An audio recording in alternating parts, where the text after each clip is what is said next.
ఇచ్చి తీరాల్సిందే. పొరపాటున ఓడిపోతే దోచుకొని దాచిపెట్టిందంతా తుడిచిపెట్టుకుపోతుంది. అబ్బే ఛాన్సే లేదు తమ్ముడు. ఇంత డబ్బు మనం తప్ప ఇంకెవ్వడూ ఇవ్వలేడు. ఇలా ఇచ్చి అలా తీసుకుంటాం అంతే. 100 రూపాయలు లంచం తీసుకున్న చోట 1000 రూపాయలు అడుగుదాం. 6000 రూపాయలు ఇసుక లోడుని 18,000కి పెంచుదాం. డబ్బులు తీసుకుని ఓటేశారు కదా, డబ్బులు ఇస్తేనే పని జరుగుద్దని చెబుదాం అంతే.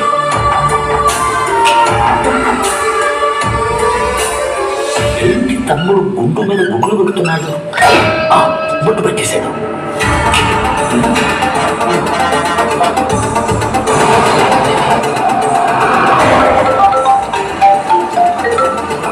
కంటైనర్లో కోట్ల కొద్ది కరెన్సీ వెళ్ళిపోతుంది సార్. సీజ్ చేయండి, వదిలేండి సార్.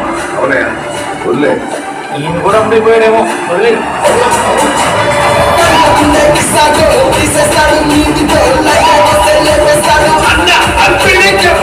తీసుకునే మర్చిపోకుండా మన పార్టీకి ఓటింగ్.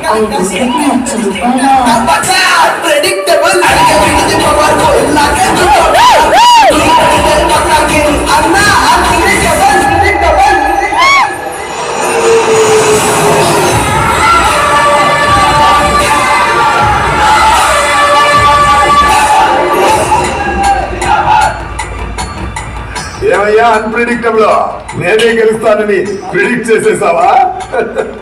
ఒక పూలదండ లేదు, షాల్ లేదు, ఒట్టి చేతతో వచ్చావే.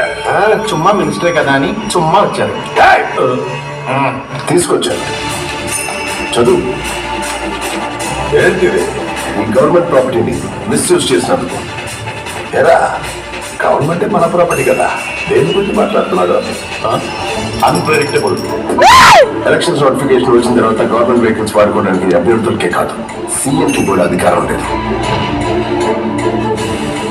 ఈ గవర్నమెంట్ ఫ్లైట్ ని రూల్స్ కి విరుద్ధంగా వాడినందుకు 25 lakhs ఫైన్. ఎలక్షన్ కమిషన్ లో వెంటనే కట్టండి. కట్టకపోతే మీ నామినేషన్ క్యాన్సిల్.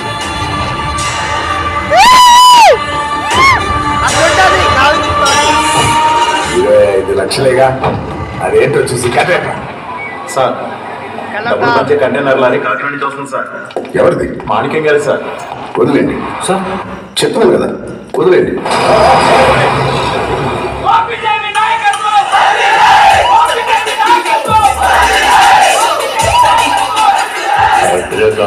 వచ్చేస్తారు.